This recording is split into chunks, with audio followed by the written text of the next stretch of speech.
happy new year వచ్చేసింది జోరుగా hearty welcome చెప్పేద్దామా హాయిగా కొత్త కొత్త ఊహల్లో తెలిపోటియా మనసులోని ఆశల్ని పంచుకో బ్రదర్ గుండెలోని భావాలు గుప్పుమన్న ఈ వేళ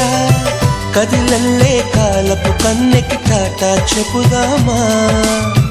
జనవరితో అడుగులు వేస్తూ ముందుకి పోదామా